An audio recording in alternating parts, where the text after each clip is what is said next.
경기도 외곽, 오래된 상가, 골목의 끝자락에 낡은 간판 하나가 걸려 있었다.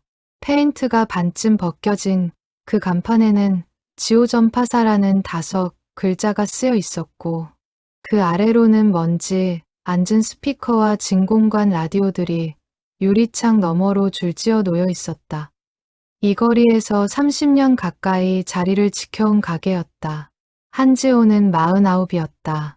등이 약간 굽은 채로 작업대 앞에 앉아 낡은 트랜지스터 라디오의 뒷면을 열고 있었다.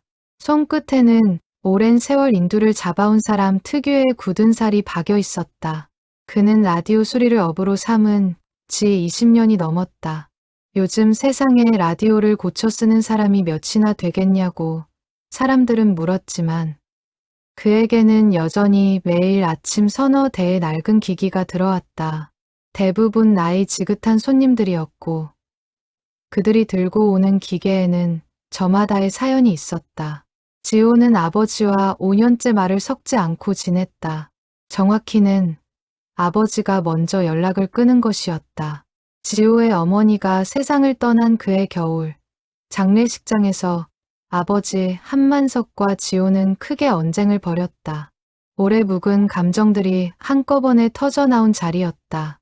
아버지는 젊은 시절 방송국 엔지니어로 일하며 집을 자주 비웠고, 지호는 그런 아버지를 원망하며 자랐다. 어머니의 마지막 순간에도 아버지는 지방 출장 중이었다는 사실이 지호의 마음속에서 오래 골마 있던 상처를 터뜨렸다. 아버지는 늘 그랬어요. 정작 필요할 때는 없었죠. 지호는 그날 그렇게 내뱉었고 아버지는 아무 대꾸도 하지 못한 채 장례식장을 나섰다. 그 후로 두 사람은 명절에도 생일에도 서로에게 연락하지 않았다. 지호의 아내 서윤이만이 가끔 시아버지의 안부를 전해들을 뿐이었다. 그날 오후 가게 문에 달린 종이 낡은 소리를 내며 흔들렸다. 지호는 고개를 들지 않고 습관처럼 말했다. 어서 오세요. 그러나 대답이 없었다. 고개를 들었을 때 문 앞에는 뜻밖의 얼굴이 서 있었다. 백발이 성성한 노인, 등이 예전보다 훨씬 굽은 아버지 한만석이었다. 그의 품에는 낡은 나무 캐비닛 라디오가 안겨 있었다. 지호는 순간 말을 잃었다. 5년 만에 마주한 아버지의 얼굴에는 그새 세월이 훌쩍 지나가 있었다. 한때 정정하던 어깨는 좁아졌고 눈가에는 깊은 주름이 자리 잡았다. 만석은 아들의 눈치를 살피듯 조심스럽게 입을 열었다. 이거 고칠 수 있겠나. 그의 목소리는 예전보다 훨씬 가늘어져 있었다. 지호는 잠시 아무 말도 하지 못한 채 아버지가 안고 있는 라디오를 바라보았다. 낯익은 물건이었다. 어릴 적 거실 한켠에 늘 자리하고 있던 아버지가 젊은 시절 방송국에서 퇴직하며 기념으로 가져온 진공관 라디오였다. 나무 캐비닛에는 세월의 흔적이 고스란히 새겨져 있었고 모서리 한쪽이 깊게 긁혀 있었다. 들어오세요. 지호는 결국 그렇게 말했다. 다른 말은 떠오르지 않았다. 만석은 느린 걸음으로 가게 안으로 들어와 낡은 라디오를 작업대 위에 조심스럽게 내려놓았다. 손이 가늘게 떨리고 있었다. 지호는 그 떨림이 나이 탓인지 다른 이유가 있는 것인지 알 수 없었다. 침묵이 두 사람 사이를 무겁게 채웠다. 지호는 라디오의 전원 케이블을 살피며 애써 시선을 피했다. 만석은 가게 안을 천천히 둘러보았다. 벽에 걸린 오래된 부품 서랍들, 낡은 오실로스코프, 그리고 한쪽 구석에 놓인 지호의 젊은 시절 사진 액자까지. 그의 눈길이 액자에 오래 머물렀다. 장사는 잘 되나? 만석이 어색하게 물었다. 지호는 라디오 내부를 들여다보며 짧게 답했다. 그럭저럭요. 더 이상의 대화는 이어지지 않았다. 지호는 라디오의 스피커 선이 사가 끊어진 것을 발견했다. 오래된 기기라 부품을 구하기 쉽지 않겠지만 못 고칠 정도는 아니었다. 일주일 정도 걸릴 것 같은데요. 지호가 말했다. 만석은 고개를 끄덕였다. 그러다 무언가 결심한 듯 다시 입을 열었다. 그 안에 서랍이 하나 있을 걸세. 캐비닛 아래쪽에. 건드리지 말고 그대로 둬주게. 지호는 의아한 표정으로 아버지를 바라보았지만 만석은 더 이상 설명하지 않았다. 대신 낡은 지갑에서 꼬깃꼬깃한 지폐 몇 장을 꺼내 작업대 위에 올려놓으려 했다. 됐어요. 지호가 손을 저으며 말했다. 고치고 나서 받을게요. 만석은 잠시 머뭇거리다 지갑을 다시 주머니에 넣었다. 그는 가게를 나서기 전 다시 한번 라디오 쪽을 돌아보았다. 그 눈빛에는 지호가 이해할 수 없는 간절함 같은 것이 담겨 있었다. 문이 닫히고 종소리가 잦아든 뒤 지호는 한참을 그 자리에 서 있었다. 5년 만에 다시 마주한 아버지의 뒷모습이 유난히 작아 보였다. 그는 라디오를 향해 돌아섰다. 나무 캐비닛의 아래쪽, 아버지가 건드리지 말라고 했던 서랍이 눈에 들어왔다. 작은 노쇠 손잡이가 달린 폭이 좁은 서랍이었다.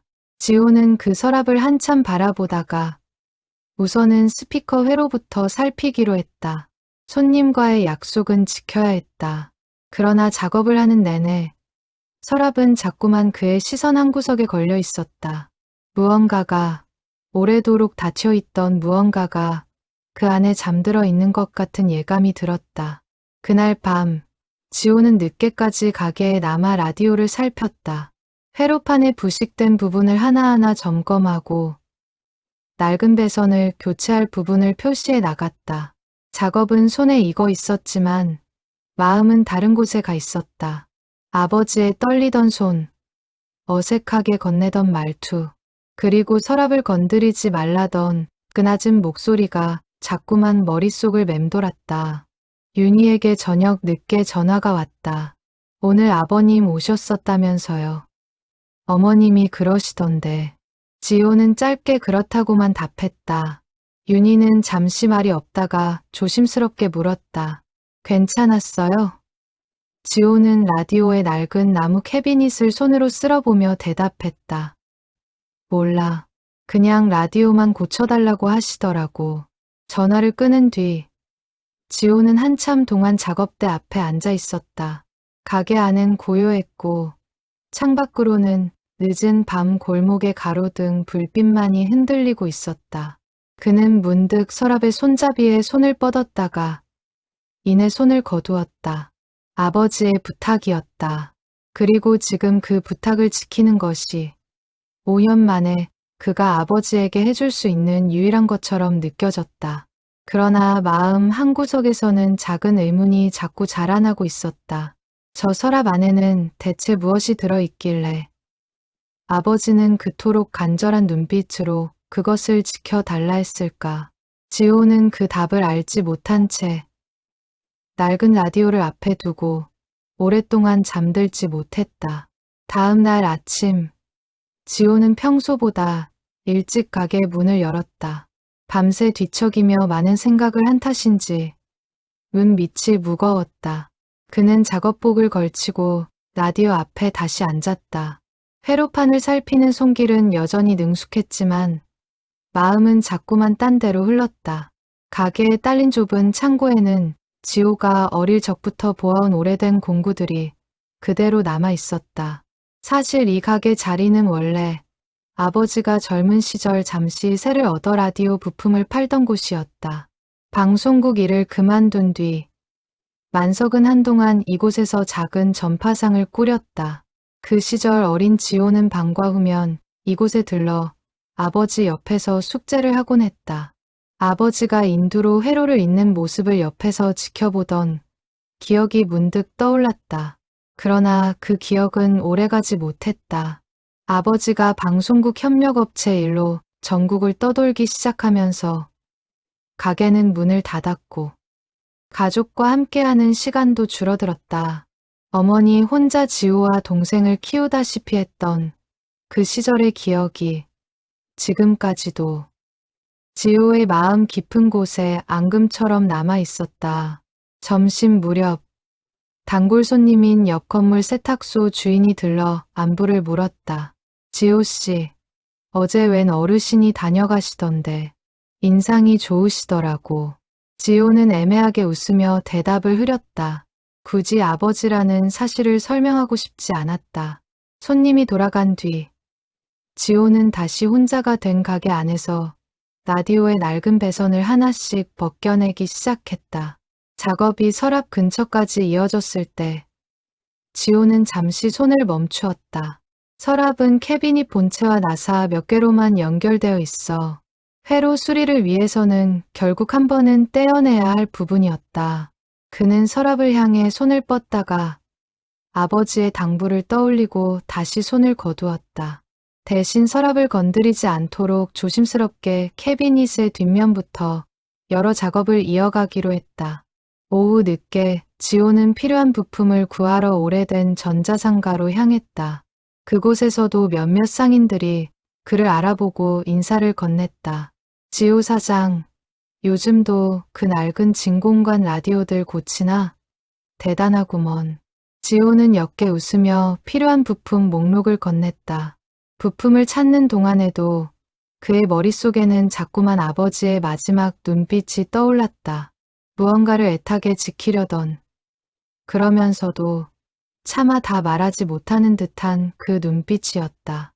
가게로 돌아오는 길, 지호는 문득 걸음을 멈추고 하늘을 올려다보았다.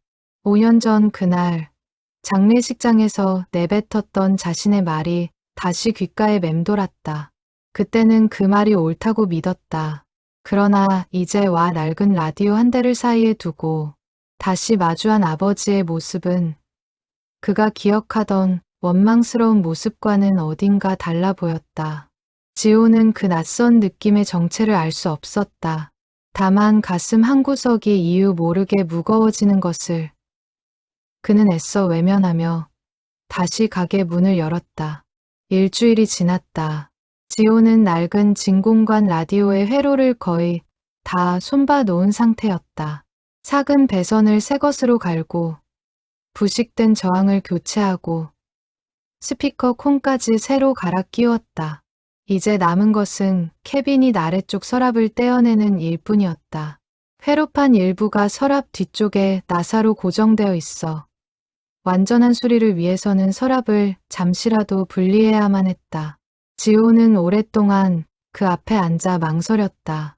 아버지는 건드리지 말라고 했지만 일을 마무리하려면 방법이 없었다. 그는 결국 조심스럽게 나사를 풀기 시작했다. 서랍은 오랜 세월 여닫힌 흔적 없이 뻑뻑하게 고정되어 있었다. 힘을 주어 당기자 서랍이 끼익 소리를 내며 조금씩 밀려 나왔다. 그 순간 가게 문의 종이 울렸다. 지호는 놀라 손을 멈추고 고개를 들었다. 아버지 만석이었다. 예고 없이 다시 찾아온 것이었다. 만석은 가게 안으로 들어서다 작업대 위 반쯤 열린 서랍을 발견하고 그 자리에 멈춰 섰다. 얼굴빛이 순식간에 굳었다. 그건 손대지 말라고 했잖아. 만석의 목소리가 낮게 떨렸다. 지호는 당황하며 손을 뗐다.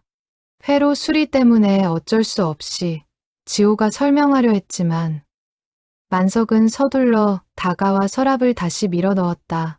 그의 손이 눈에 띄게 떨리고 있었다. 지호는 그 모습을 지켜보며 이상한 기분에 사로잡혔다. 단순히 낡은 물건을 지키려는 손짓이 아니었다. 그것은 무언가를 필사적으로 감추려는 손짓이었다. 아버지, 그 안에 대체 뭐가 들어있길래 그러세요? 지호가 물었다. 만석은 잠시 대답하지 못했다. 그는 서랍 손잡이를 쥔 채 한참을 서 있다가 낮은 목소리로 말했다. 그냥 오래된 물건들일세. 별거 아니야. 그러나 그 말투에는 별거 아니라고 하기엔 너무 많은 것이 담겨 있었다. 두 사람 사이에 다시 무거운 침묵이 내려앉았다. 지호는 작업대 의자에 앉으며 낮게 한숨을 쉬었다. 5년 만에 겨우 다시 마주 앉게 된 부자 사이에는 여전히 넘지 못할 벽이 가로놓여 있는 듯했다. 만석은 가게 한쪽 낡은 의자에 조심스럽게 앉았다. 다리가 예전 같지 않은지 앉는 동작이 힘겨워 보였다. 몸은 좀 어떠세요? 지호가 어색하게 물었다. 대화를 이어가고 싶어서라기보다 침묵을 견디기 힘들어서였다. 만석은 옅게 웃으며 답했다. 늙으면 다 그렇지 뭐. 여기저기 삐걱거리고. 그는 잠시 뜸을 들이다 덧붙였다. 요즘은 무릎이 영 시원찮아서 병원도 자주 다니고 있다. 지호는 그 말에 별다른 대꾸를 하지 않았다. 아버지의 건강을 걱정하는 마음과 여전히 가시지 않은 서운함이 동시에 가슴 속에서 부딪혔다. 그는 화제를 돌려 라디오 이야기를 꺼냈다. 회로는 거의 다 됐어요. 스피커도 새로 갈았고요.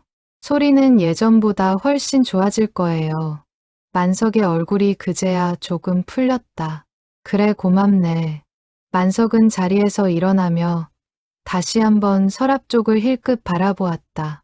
그 서랍은 정말로 손대지 말아주게. 부탁이야. 그의 목소리에는 애원에 가까운 간절함이 묻어 있었다. 지호는 고개를 끄덕였지만 마음속 의문은 오히려 더 커져 있었다. 아버지가 가게를 나선 뒤 지호는 한참 동안 서랍을 바라보며 앉아 있었다. 회로 수리를 마무리하려면 결국 서랍 뒤편의 배선까지 손봐야 했다. 그는 아버지 몰래 잠깐이라도 서랍을 살펴봐야겠다고 마음먹었다. 죄책감이 들었지만 궁금증을 억누를 수 없었다. 그날 밤 손님들이 모두 돌아가고 가게에 홀로 남은 지호는 작업등 하나만 켜둔 채 서랍 앞에 앉았다. 손끝이 가늘게 떨렸다. 그는 천천히 서랍을 당겼다. 오래된 나무가 삐걱이는 소리를 내며 서랍이 열렸다. 안에는 낡은 카세트 테이프 10여 개가 가지런히 놓여 있었다. 하나하나에는 색이 바랜 라벨이 붙어 있었고 그 위에는 익숙한 필체로 날짜가 적혀 있었다. 지호는 숨을 죽인 채 테이프 하나를 집어들었다. 라벨에는 이렇게 적혀 있었다. 지호에게 1990년 봄. 지호가 태어난 지 얼마 되지 않았을 무렵의 날짜였다. 손이 떨렸다. 30해가 넘는 세월 동안 이 좁은 서랍 안에 갇혀있던 목소리가 이제 막 다시 세상 밖으로 나오려 하고 있었다. 지호는 그 자리에 오랫동안 앉아 테이프를 내려다보았다. 재생해야 할지 아니면 아버지의 부탁대로 그대로 서랍을 닫아야 할지 마음속에서 팽팽한 줄다리기가 이어졌다. 창밖으로는 늦은 밤 골목에 정적이 내려앉아 있었고 낡은 형광등 불빛 아래 놓인 테이프들만이 조용히 그를 바라보고 있는 듯했다. 지호는 문득 아버지가 이 서랍을 왜 하필 라디오 안에 숨겨두었을지 생각해 보았다. 흔한 서랍장이나 금고가 아니라 매일 밤 손을 뻗어 다이얼을 돌리는 이 낡은 라디오 아니라면 언제든 그 존재를 잊지 않고 살아왔을 것이다. 어쩌면 아버지는 이 캐비닛을 여닫을 때마다 못다 한 말들이 그 안에 잠들어 있다는 사실을 스스로에게 되새기고 있었던 것은 아닐까 하는 생각이 들었다. 지호는 테이프들을 하나씩 꺼내어 작업대 위에 가지런히 늘어놓았다. 라벨의 날짜는 1990년 봄부터 시작해 몇 해 간격을 두고 이어지고 있었다. 1990년, 1993년, 1997년, 2001년 가장 최근 것으로 보이는 테이프에는 불과 몇 달 전 날짜가 적혀 있었다. 30해가 넘는 세월 동안 아버지는 대체 무슨 이유로 이 테이프들을 만들고 또 한 번도 아들에게 건네지 않은 채 서랍 깊숙이 숨겨두었던 것일까? 지호는 문득 어릴 적 기억 하나를 떠올렸다. 초등학교 시절 아버지가 방송국 녹음실에서 쓰던 작은 카세트 레코더를 집에 가져온 적이 있었다. 그때 아버지는 어린 지호의 목소리를 녹음해주며 웃었다. 이건 나중에 내가 다 커서 들으면 재밌을 거다. 그 후로 아버지는 종종 밤늦게 서재에서 무언가를 녹음하는 듯한 소리를 냈지만 어린 지호는 그것이 무엇인지 물어본 적이 없었다. 그 기억이 지금 눈앞의 테이프들과 겹쳐지며 지호의 가슴 한켠이 이상하게 저릿해졌다. 지호는 손가락으로 테이프의 라벨을 가만히 쓸어보았다. 아버지의 필체는 예전과 크게 다르지 않았다. 다만 어딘가 조심스럽고 정성스러운 손길이 느껴지는 글씨였다. 평소 무뚝뚝하고 말수가 적던 아버지가 이렇게 정성껏 날짜를 적어가며 무언가를 오랜 세월 이어왔다는 사실이 낯설게 다가왔다. 그는 서랍 안쪽을 더 깊이 살펴보았다. 테이프들 사이에는 빛바랜 메모지 한 장도 끼워져 있었다. 종이 위에는 짧은 글귀가 적혀 있었다. 언젠가 지호가 준비가 되면. 그 아래로는 아무 설명도 없었다. 지호는 그 문장을 몇 번이고 다시 읽었다. 준비가 되면 이라는 말이 무엇을 뜻하는지 알 수 없었지만 그 안에 담긴 조심스러움만은 분명히 전해져 왔다. 가게 안은 고요했다. 낡은 벽시계의 초침 소리만이 규칙적으로 정적을 갈랐다. 지호는 잠시 눈을 감고 숨을 골랐다. 아버지 몰래 이 테이프들을 듣는 것이 옳은 일인지 확신이 서지 않았다. 그러나 이미 서랍은 열렸고 5년 동안 닫혀있던 마음의 문 하나도 함께 열리려 하고 있었다. 그는 문득 이 순간이 어쩌면 자신의 인생에서 다시는 오지 않을 기회일지도 모른다는 생각이 들었다. 아버지가 스스로 먼저 다가온 것은 5년 만에 처음 있는 일이었다. 그리고 지금 이 서랍 속에 담긴 것이 무엇이든 그것을 마주하는 일이야말로 두 사람 사이에 굳게 닫혀있던 문을 여는 열쇠가 될 것 같은 예감이 들었다. 지호는 다시 한번 마음을 다잡으며 재생기를 향해 손을 뻗었다. 가게 한쪽 선반에는 손님들이 맡겨두고 찾아가지 않은 낡은 카세트 플레이어 몇 대가 먼지를 뒤집어 쓴 채 놓여 있었다. 지호는 그중 상태가 가장 멀쩡해 보이는 것을 골라 배터리를 갈아 끼웠다. 손끝이 여전히 떨리고 있었다. 아버지의 당부를 어기고 있다는 죄책감과 30해 동안 감춰져 있던 진실을 마주하고 싶은 갈망이 동시에 그를 짓눌렀다. 결국 지호는 가장 오래된 테이프, 1990년 봄이라 적힌 것을 집어들었다. 자신이 태어난 지 채 100일도 되지 않았을 무렵의 날짜였다. 그는 재생기에 테이프를 밀어넣고 잠시 숨을 고른 뒤 재생 버튼을 눌렀다. 테이프가 돌아가는 특유의 미세한 잡음이 정적을 갈랐다. 그리고 그 잡음 사이로 젊은 시절 아버지의 목소리가 흘러나오기 시작했다.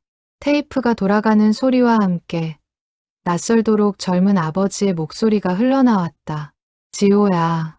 목소리는 지금보다 훨씬 힘있고 조금은 들뜬 듯했다. 내가 태어난 지 벌써 100일이 다 되어 간다. 오늘은 내가 처음으로 크게 소리내어 웃던 날이야. 내 엄마가 얼마나 좋아하던지. 지호는 숨을 죽인 채 그 목소리에 귀를 기울였다. 29의 아버지. 방송국 신입 엔지니어로 밤낮 없이 일하던 그 시절의 목소리였다. 아빠가 요즘 일이 많아서 너랑 많이 못 놀아준다. 미안하다. 근데 지호야, 아빠가 지금 이렇게 열심히 하는 건 다 너 때문이야. 내가 나중에 크면 아빠가 부끄럽지 않은 사람이었으면 해서. 목소리는 잠시 끊겼다가 다시 이어졌다. 이 테이프는 내가 다 크고 나서 아빠가 하고 싶었던 말들을 대신 담아두는 거야. 매일 옆에서 말해주지 못하는 대신에 언젠가 이걸 들을 날이 오면 좋겠다. 그 말을 끝으로 테이프는 잠시 잡음만 이어지다 멈추었다. 지호는 한참 동안 미동도 하지 않았다. 가슴 깊은 곳에서 무언가가 울컥 치밀어 올랐다. 그가 기억하는 아버지는 언제나 집을 비우고 무뚝뚝하고 가족보다 일을 우선하는 사람이었다. 그러나 지금 이 테이프 속 목소리는 그가 한 번도 들어본 적 없는 다정함으로 가득 차 있었다. 그는 떨리는 손으로 다음 테이프를 집어들었다. 1993년 여름이라 적혀 있었다. 재생기에 밀어넣자 조금 더 지친 듯한 아버지의 목소리가 흘러나왔다. 지호야, 오늘 내 운동회였는데 아빠가 지방 출장 때문에 못 갔다. 내 엄마한테 얘기 들었어. 내가 계주에서 1등을 했다고. 정말 자랑스럽다. 근데 그 순간에 아빠가 옆에 없어서 정말 미안해. 목소리에는 억누른 듯한 회한이 묻어 있었다. 요즘 회사 사정이 어려워서 아빠가 지방 파견을 자주 나가야 해. 사실 이 일 아니면 우리 가족이 먹고 살기가 힘들거든. 내 할아버지가 남긴 빚도 아직 다 못 갚았고. 지호는 그 대목에서 눈을 크게 떴다. 할아버지가 빚을 남겼다는 이야기는 한 번도 들어본 적이 없었다. 세 번째 테이프. 1997년 겨울. 아버지의 목소리는 한층 더 지쳐 있었다. 요즘 회사가 어려워서 다들 힘들어한다. 아빠도 언제 잘릴지 모르는 상황이야. 그래도 너희들 학비랑 생활비는 어떻게든 마련해야지. 잠시 침묵이 흐른 뒤 목소리가 낮게 떨렸다. 지호야, 아빠가 사실 요즘 많이 무섭다. 근데 이런 얘기 내 엄마한테도 못해. 가장이 흔들리면 다들 불안해할까봐. 지호는 재생기를 끄고 잠시 눈을 감았다. 그가 기억하는 그 시절.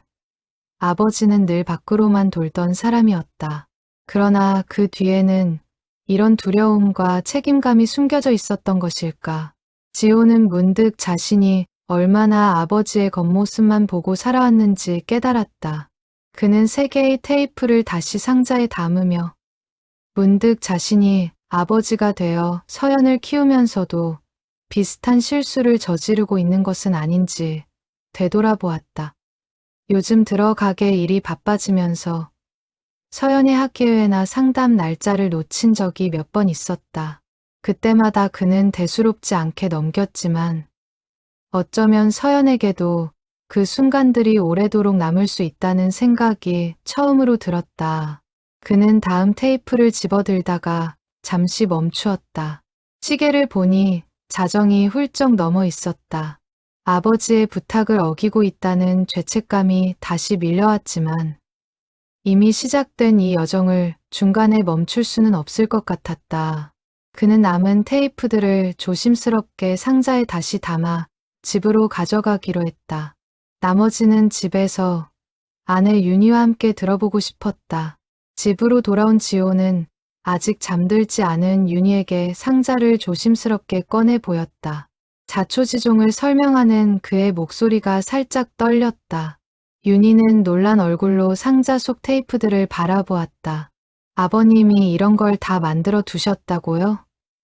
지호는 고개를 끄덕이며 방금 들은 3개의 테이프 내용을 천천히 전했다.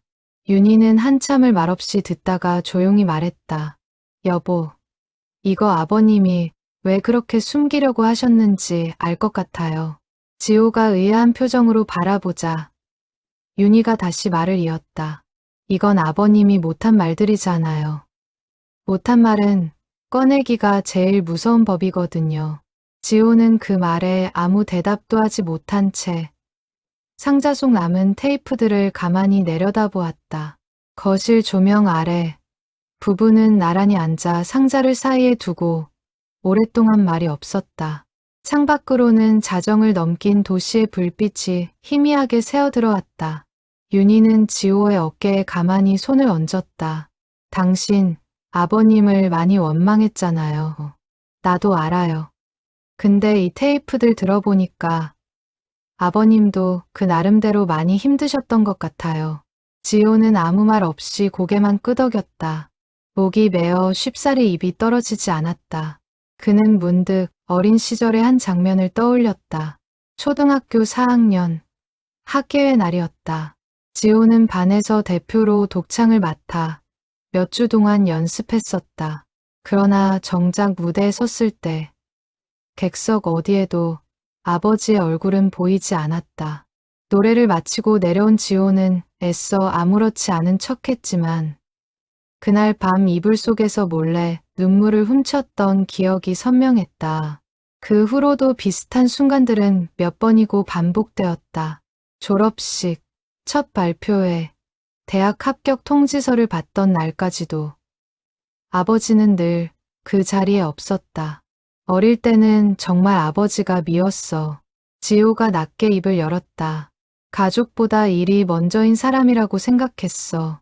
근데 지금 이 테이프를 들으니까 뭔가 다른 얘기가 있었던 것 같아서 마음이 복잡하다. 윤희는 조용히 그의 손을 잡았다. 천천히 들어봐요.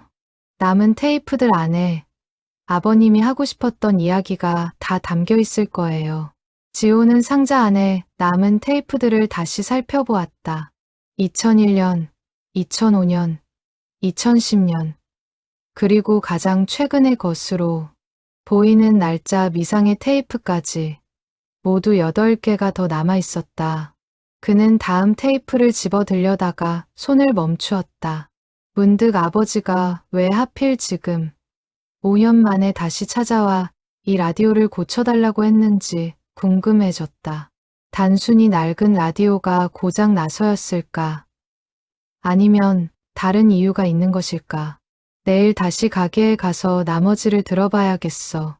지호가 말했다. 근데 이상하게 아버지한테 미안한 마음이 자꾸 든다. 몰래 듣고 있는 거잖아. 윤희는 고개를 저으며 조용히 답했다. 미안해할 필요 없어요.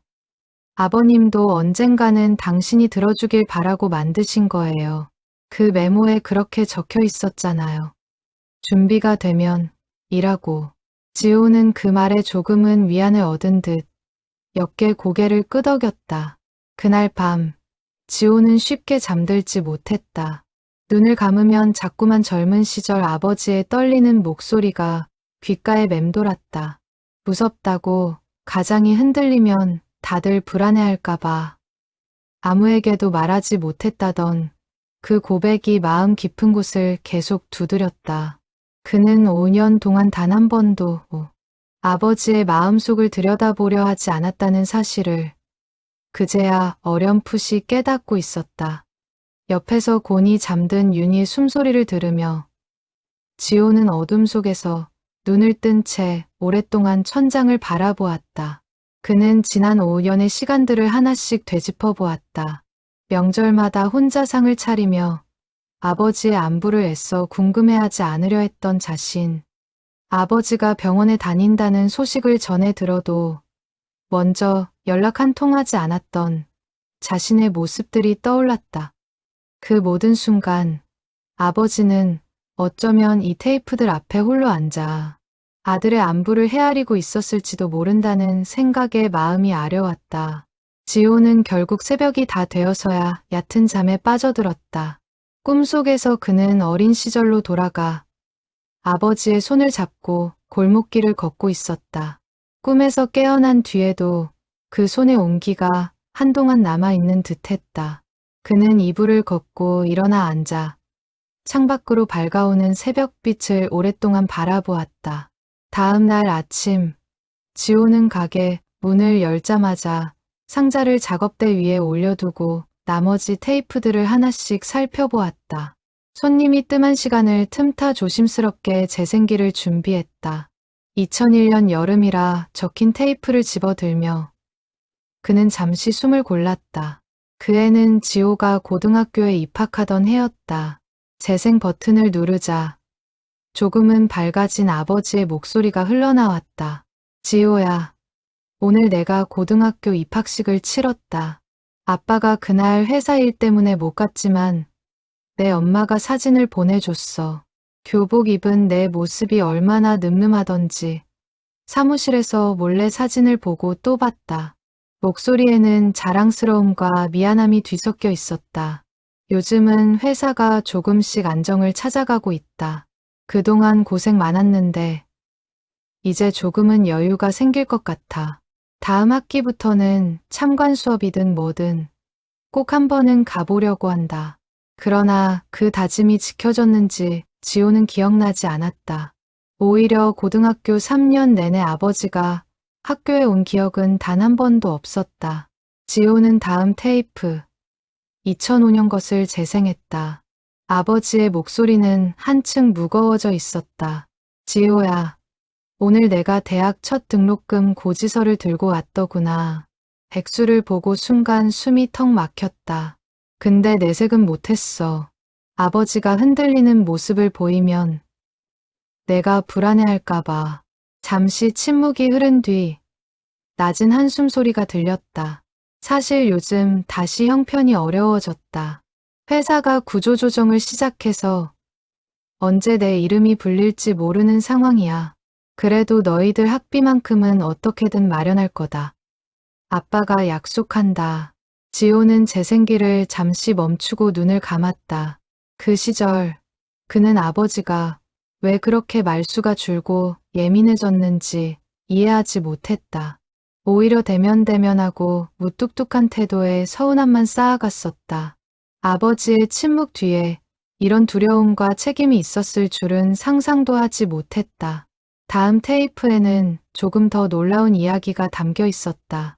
지호야, 오늘은 내 할아버지 이야기를 좀 해야겠다. 아버지의 목소리가 조심스럽게 이어졌다.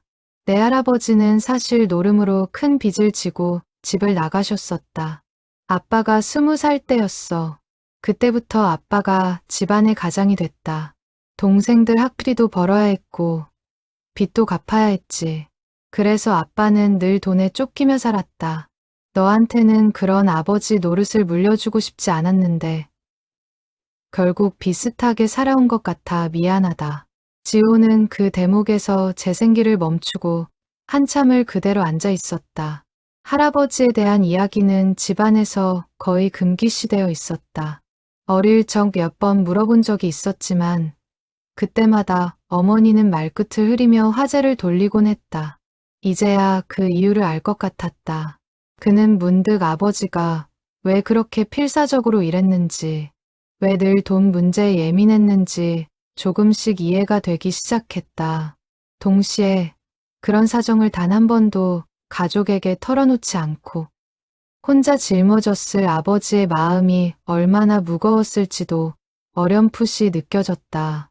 지호는 자신이 그동안 아버지를 얼마나 단편적으로만 바라보았는지 새삼 깨달았다. 지호는 그 순간 어릴 적 아버지가 유독 명절마다 큰아버지 댁에 들르지 않으려 했던 이유도 어렴풋이 이해가 되었다. 아마도 그곳에 얽힌 기억들 속에는 할아버지가 남긴 상처가 여전히 아물지 않은 채 남아 있었을 것이다. 점심시간이 지나고 손님이 하나둘 찾아오기 시작했다. 지호는 상자를 서둘러 서랍 속에 넣고 아무 일도 없었던 것처럼 손님을 맞았다. 그러나 마음은 여전히 테이프 속 이야기에 사로잡혀 있었다. 손에 잡히는 대로 부품을 만지면서도 머릿속에서는 아버지의 목소리가 계속 맴돌았다. 저녁이 되어 가게 문을 닫으려던 참, 지호의 휴대전화가 울렸다. 동생 지연이었다. 오빠, 아버지 병원 다녀오셨다는데 알아? 무릎 수술 받으셔야 한다고 하시더라고. 지호는 순간 손을 멈췄다. 며칠 전 가게에 왔을 때 무릎이 안 좋다고 했던 아버지의 말이 떠올랐다.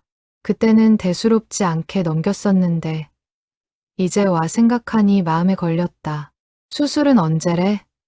지호가 물었다. 지연은 잠시 머뭇거리다 답했다. 다음 주 초래. 근데 아버지가 오빠한테는 알리지 말라고 하셨대. 걱정 끼치기 싫으시다고. 지호는 전화를 끊고 나서도 한참 동안 자리에서 움직이지 못했다. 서랍 속 테이프들과 방금 들은 소식이 마음속에서 뒤엉키며 그를 무겁게 짓눌렀다. 지연은 조심스럽게 말을 이었다. 오빠, 요즘 아버지 자주 뵀어? 얼마 전에 라디오 고쳐달라고 오빠 가게 가셨다고 하시던데. 지호는 잠시 망설이다 대답했다. 응, 오셨었어. 옛날에 쓰시던 진공관 라디오. 지연이 낮게 웃었다. 그 라디오. 아버지가 얼마나 아끼는 물건인지 알아? 엄마 돌아가시고 나서도 그거 하나만은 절대 안 버리시더라. 매일 밤 그 앞에 앉아서 뭘 하시는지 나도 잘 몰라. 지호는 그 말에 가슴이 철렁 내려앉았다. 서랍 속 테이프들이 다시 떠올랐다. 아버지는 어쩌면 매일 밤 그 라디오 앞에 앉아 이 테이프들을 하나씩 꺼내 들으며 지난 세월을 되짚어보고 있었던 것은 아닐까. 그는 지연에게 테이프 이야기를 꺼낼까 잠시 망설이다. 아직은 때가 아니라는 생각에 입을 다물었다. 아버지 수술, 위험한 건 아니지? 지호가 물었다. 지연은 한숨을 쉬며 답했다. 무릎 인공관절 수술이라는데 연세가 있으셔서 회복이 오래 걸릴 수도 있대. 오빠도 한번 병원에 같이 가주면 안 될까? 나 혼자는 좀 벅차서. 지호는 잠시 대답을 망설였다. 5년 만에 다시 마주한 아버지와의 거리가 아직은 낯설었다. 그러나 동생의 부탁을 거절할 수도 없었다. 생각해 볼게. 그는 그렇게만 답하고 전화를 끊었다. 가게 안은 어느새 완전히 어두워져 있었다. 지호는 불을 끄지 않은 채 한참을 창밖만 바라보았다. 골목 저편으로 늦은 밤 오가는 사람들의 그림자가 드문드문 지나갔다. 그는 문득 아버지가 며칠 전 라디오를 안고 가게로 들어서던 그 순간을 떠올렸다. 어쩌면 그날 아버지는 단순히 라디오를 고치러 온 것이 아니라 무릎 수술을 앞두고 마음을 정리하러 왔던 것은 아니었을까. 혹시 무슨 일이 생길지 모른다는 두려움 속에서 마지막으로 아들에게 그 테이프들을 전할 방법을 찾고 있었던 것은 아닐까 하는 생각이 스쳤다. 그는 서랍 속 남은 테이프들을 다시 꺼내 손에 쥐었다. 아직 듣지 못한 것들이 4개 더 남아 있었다. 지호는 그것들을 하나씩 순서대로 재생기 옆에 늘어놓았다. 마음 한구석에서는 두려움이 일었다. 이 안에 담긴 이야기들이 그가 감당하기 힘든 무게로 다가올 것 같은 예감이 들었다. 그러나 이제는 멈출 수 없었다. 그는 다음 테이프를 향해 조심스럽게 손을 뻗었다. 그는 문득 시계를 확인했다. 자정이 가까워오고 있었다. 내일 아침 일찍 병원에 들러 아버지의 상태를 살피고 오겠다고 다짐하며 지호는 남은 테이프들을 조심스럽게 상자에 다시 담았다. 오늘 밤은 여기까지만 감당할 수 있을 것 같았다. 가게 불을 끄기 전 그는 마지막으로 아버지가 라디오를 안고 들어서던 그날의 표정을 다시 떠올려 보았다. 그때는 미처 알아채지 못했던 것들이 이제는 하나둘 선명하게 보이기 시작하고 있었다. 가게 문을 나서기 전 지호는 잠시 걸음을 멈추고 낡은 진공관 라디오를 향해 돌아섰다. 여전히 캐비닛 아래쪽 서랍은 굳게 닫혀 있었다. 그는 그 서랍을 향해 나직이 중얼거렸다. 아버지, 조금만 더 기다려주세요. 다 듣고 나면 꼭 아버지 얼굴 보고 말씀드릴게요. 대답 없는 라디오를 뒤로 하고 그는 조용히 가게 불을 껐다. 지호는 2010년이라 적힌 테이프를 재생기에 넣었다. 그 해는 지호가 사회생활을 시작한 지 얼마 안 되었을 무렵이었다. 아버지의 목소리는 이전보다 훨씬 안정되어 있었지만 어딘가 쓸쓸함이 묻어났다. 지호야, 내가 첫 월급을 받았다고 자랑하더구나. 내 엄마한테 내복을 사줬다는 이야기를 듣고 아빠가 그날 혼자 방에서 눈물을 흘렸다.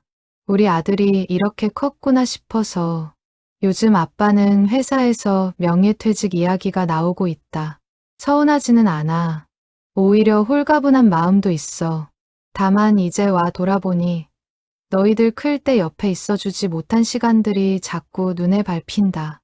그때는 그게 최선이라고 생각했는데 지금 생각하면 다른 방법도 있지 않았을까 하는 후회가 든다. 목소리가 잠시 흔들렸다. 근데 지호야, 이런 얘기를 직접 하려니 도무지 입이 떨어지지 않는다. 그래서 자꾸 이렇게 테이프에만 남기게 되는구나. 미안하다, 아들. 지호는 그 대목에서 눈시울이 뜨거워지는 것을 느꼈다. 그는 재생기를 잠시 멈추고 손으로 얼굴을 감쌌다. 5년 전 장례식장에서 자신이 내뱉었던 날선 말들이 다시 떠올랐다. 그때 아버지는 아무 대꾸도 하지 못한 채 고개를 숙이고 있었다. 지호는 그것이 아버지의 무관심이라 생각했지만 어쩌면 그것은 도무지 입이 떨어지지 않는 오랜 세월 쌓여온 침묵의 습관이었을지도 모른다는 생각이 들었다.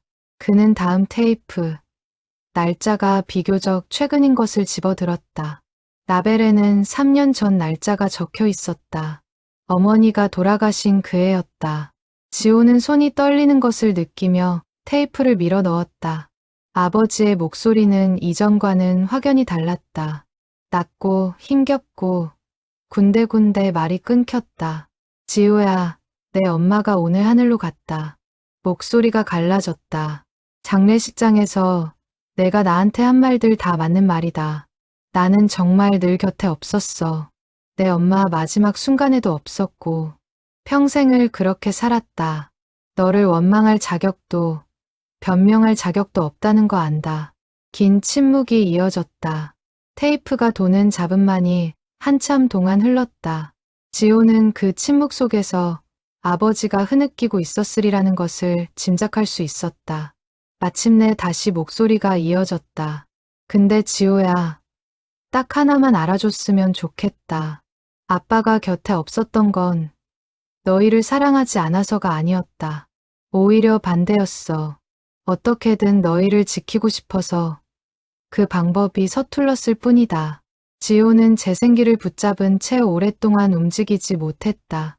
눈물이 뺨을 타고 흘러내렸다. 그는 그동안 자신이 얼마나 아버지의 마음을 헤아리지 못한 채 살아왔는지 뼈저리게 느끼고 있었다. 원망은 쉬었다.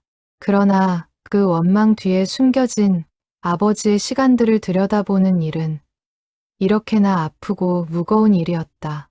그는 문득 어머니의 장례식이 끝난 뒤 아버지가 혼자 빈소를 지키던 마지막 밤의 뒷모습을 떠올렸다. 그때 지호는 이미 자리를 뜬 뒤였다. 형제들도 각자의 삶으로 돌아가고 아버지 혼자 남아 그 밤을 지새웠다는 사실을 뒤늦게 전해 들었을 때도 그는 별다른 감흥 없이 넘겼었다. 이제야 그 밤, 아버지가 홀로 감당했을 슬픔의 무게가 가슴을 짓눌러 왔다.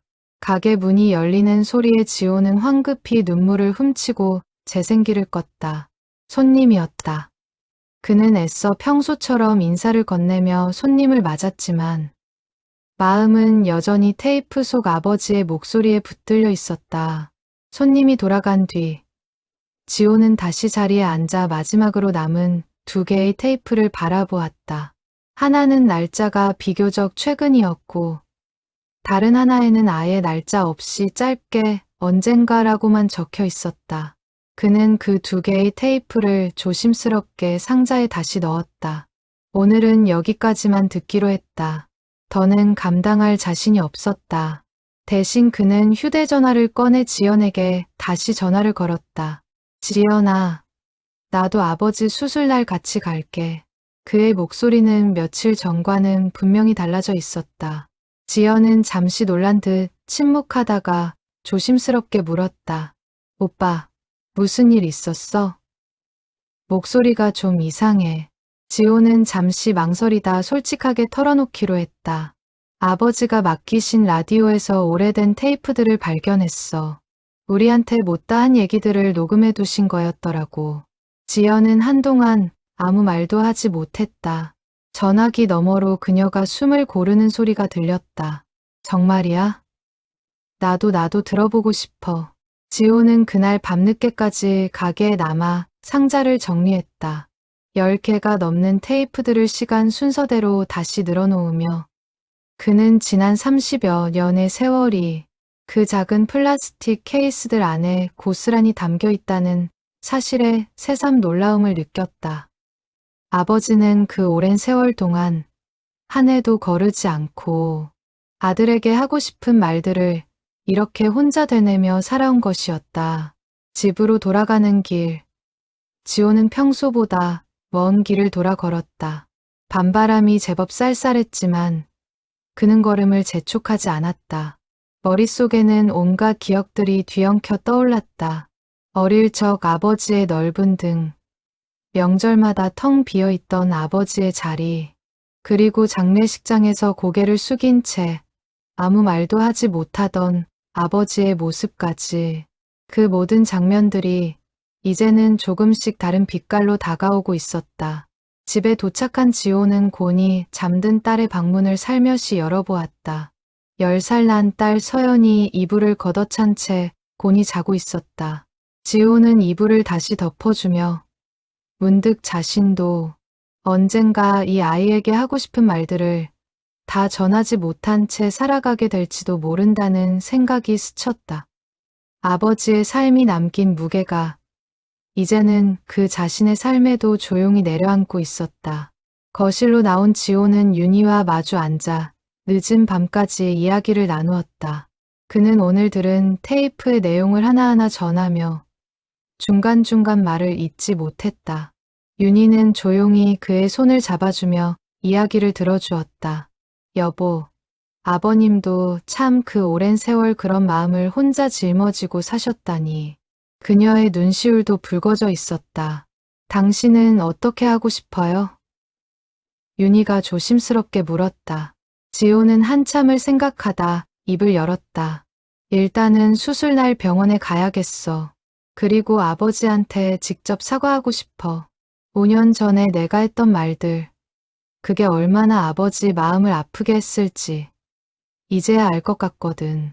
윤희는 고개를 끄덕이며 그의 어깨를 가만히 쓸어주었다. 윤희는 잠시 뜸을 들이다 조심스럽게 덧붙였다. 근데 여보, 너무 한꺼번에 다 쏟아내려고 하지는 마요. 아버님도 마음의 준비가 필요하실 거예요. 천천히 조금씩 다가가요. 지호는 그 말에 고개를 끄덕였다. 아내의 조언이 옳다는 것을 알면서도 마음 한구석에서는 지난 5년의 시간을 하루빨리 되돌리고 싶은 조급함이 자꾸만 일었다. 근데 테이프는 아직 아버님한테 들켰다고 말 안 할 거예요? 윤희가 물었다. 지호는 잠시 망설였다. 아직은 모르겠어. 남은 테이프가 2개 더 있어. 그것까지 다 듣고 나서 어떻게 말씀드릴지 정하려고. 근데 왠지 마지막 테이프에는 뭔가 중요한 얘기가 담겨 있을 것 같은 예감이 들어. 그의 목소리에는 두려움과 기대가 뒤섞여 있었다. 창밖으로 자정을 넘긴 거리의 불빛이 하나둘 꺼져가고 있었지만 지호의 마음속에서는 오히려 무언가가 서서히 밝아오고 있었다. 윤희는 자리에서 일어나 이불을 챙기며 나직이 말했다. 오늘은 일단 눈 좀 붙여요. 내일 수술 날이잖아요. 아버님 뵈러 가려면 체력도 필요할 거예요. 지호는 고개를 끄덕이면서도 쉽게 자리에서 일어나지 못했다. 그는 상자 뚜껑을 다시 한번 가만히 쓸어보며 그 안에 담긴 30해가 넘는 세월의 무게를 새삼 느꼈다. 이 작은 상자 하나가 지난 5년 동안 얼어붙어 있던 부자 사이의 시간을 서서히 녹이고 있다는 사실이 새삼 신기하게 다가왔다. 불을 끄고 침실로 향하던 지호는 문득 걸음을 멈추고 다시 상자가 놓인 서재 쪽을 돌아보았다. 어둠 속에서도 상자의 윤곽이 어렴풋이 보였다. 그는 마음속으로 조용히 되뇌었다. 내일은 반드시 아버지의 눈을 똑바로 보며 그동안 하지 못했던 말들을 전하겠다고. 원망도 후회도 아닌 있는 그대로의 진심을 담아서. 수술날 아침, 지호는 평소보다 일찍 일어나 병원으로 향했다. 병원 로비에는 이미 지연이 초조한 얼굴로 기다리고 있었다. 오빠를 발견한 지연의 얼굴에 옅은 안도감이 스쳤다. 오빠, 와줘서 고마워. 지호는 말없이 동생의 어깨를 다독였다. 수술실 앞 복도에서 2사람은 아버지가 이동식 침대에 실려 나오는 모습을 지켜보았다. 만석은 수술복 차림으로 눈을 감고 있다가 자식들의 인기척을 느꼈는지 천천히 눈을 떴다. 지호를 발견한 그의 눈빛에 순간 놀라움이 스쳤다. 지호야, 내가 여긴 어쩐 일로. 지호는 애써 담담한 목소리로 답했다. 당연히 와야죠. 걱정하지 마세요. 잘 될 거예요. 만석은 무슨 말을 더 하려는 듯 입을 달싹였지만 이내 수술실 문이 열리며 이동식 침대가 안으로 옮겨졌다. 아버지의 모습이 문 너머로 사라지기 직전 지호는 마지막으로 그의 손을 살짝 잡아주었다. 아버지의 손은 생각보다 훨씬 가늘고 차가웠다. 수술은 예상보다 길어졌다. 2시간이면 끝난다던 수술이 3시간을 넘기고 있었다. 대기실에 앉은 지호와 지연은 초조하게 시계만 바라보았다. 지연이 낮게 중얼거렸다. 괜찮으시겠지? 연세도 있으시고 최근에 혈압도 좀 높으셨다고 들었는데. 지호는 아무 대답도 하지 못한 채 손깍지를 낀 채 애써 마음을 다잡았다. 마침내 수술실 문이 열리고 담당 의사가 나왔다. 그의 표정은 다행히 밝았다. 수술은 잘 끝났습니다. 다만 회복 과정에서 조심하셔야 할 부분이 있어서요. 의사는 잠시 말을 고르다 덧붙였다. 검사 과정에서 심장 쪽에 경미한 이상 소견이 발견됐습니다. 나이가 있으신 만큼 앞으로는 무리하지 않으시고 정기적으로 검진을 받으셔야 할 것 같습니다. 지호는 그 말에 가슴이 철렁 내려앉았다. 심장이라는 단어가 유독 무겁게 다가왔다. 그는 문득 어젯밤 들었던 테이프 속 아버지의 흔들리던 목소리를 떠올렸다. 혹시 아버지는 이미 자신의 몸 상태를 어느 정도 짐작하고 있었던 것은 아닐까. 그래서 그토록 서둘러 낡은 라디오를 고치러 왔던 것은 아닐까 하는 생각이 스쳤다. 회복실로 옮겨진 아버지는 마취가 덜 풀린 채 몽롱한 상태였다. 지호는 조용히 침대 옆에 앉아 아버지의 손을 잡았다. 링거 줄이 꽂힌 앙상한 손등을 바라보며 그는 처음으로 아버지가 이렇게 늙고 약해졌다는 사실을 실감했다. 언제나 크고 단단해 보였던 존재가 지금은 이렇게 작고 여려 보였다. 몽롱한 의식 속에서 만석이 낮게 중얼거렸다. 지호야, 그 라디오 아직 안 들었지. 잠꼬대인지 진심인지 알 수 없는 목소리였다. 지호는 순간 몸이 굳었다. 아버지가 이미 무언가를 눈치채고 있는 것은 아닐까 하는 불안이 스쳤다. 그는 조심스럽게 대답했다. 아직요, 아버지. 걱정 마시고 편히 쉬세요. 만석은 다시 눈을 감았고 이내 규칙적인 숨소리를 내며 잠들었다. 지호는 그날 밤 병실을 지키며 아버지의 잠든 얼굴을 오랫동안 바라보았다. 형광등 불빛 아래 아버지의 얼굴에는 세월의 골이 깊게 패여 있었다. 그는 문득 아버지가 살아온 시간들이 자신이 상상했던 것보다 훨씬 더 외롭고 고단했으리라는 것을 깨달았다. 원망으로만 채워졌던 마음 한구석에 이제는 다른 감정이 조용히 자리 잡기 시작하고 있었다. 지연은 밤늦게 지호에게 커피 한 잔을 건네며 옆에 앉았다. 오빠, 표정이 왜 그래? 지호는 잠시 망설이다 낮게 답했다. 지연아, 나 아버지한테 사과하고 싶어. 5년 전에 했던 말들 다시 주워 담고 싶어. 지연은 놀란 얼굴로 오빠를 바라보다가 이내 조용히 고개를 끄덕였다. 잘 생각했어, 오빠. 늦지 않았어. 병실 창밖으로는 늦은 밤의 도시 불빛이 고요히 반짝이고 있었다. 지연은 커피잔을 두 손으로 감싸주며 낮은 목소리로 말을 이었다.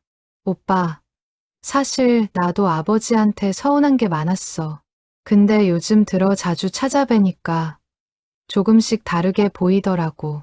혼자 계신 집에 들어서면 아버지가 그렇게 쓸쓸해 보일 수가 없어. 식탁에 수저 한 벌만 놓여 있는 걸 볼 때마다 마음이 아프더라. 지호는 그 말에 아무 대꾸도 하지 못한 채 고개를 떨구었다. 엄마 돌아가시고 나서 아버지 많이 변하셨어. 지연이 계속했다. 예전 같으면 그냥 넘어갈 일에도 괜히 눈물을 보이시고 밤에 잠도 잘 못 주무신대.